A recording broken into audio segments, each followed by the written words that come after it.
Саламатсыңарбы балдар? Анда эмесем бүгүнкү кыргыз тили сабагыбызды баштайбыз.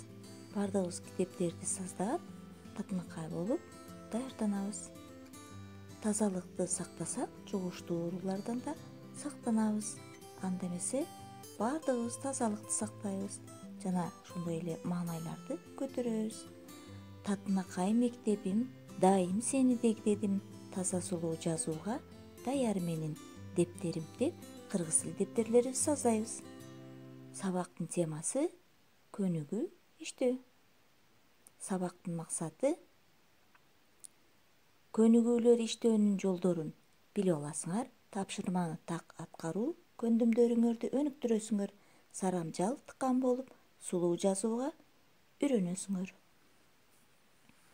Анда эмесе 20 көнүгүү менен таанышабыз. Демек, сөздөн сөз жараткыла, аларды жазып, сүйлөмдөрдү түзгүлө.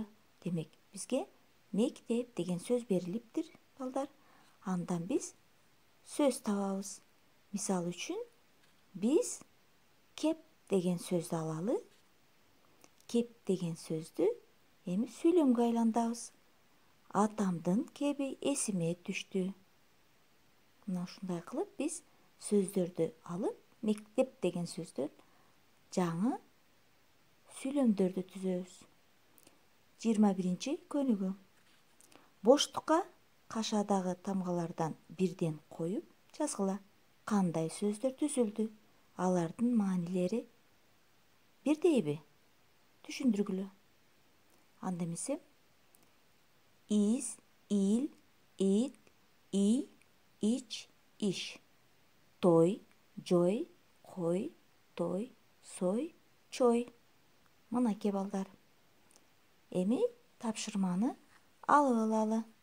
Демек, тапшырмабыз 22 көнүгүү. Дептерге сулуу жазгыла.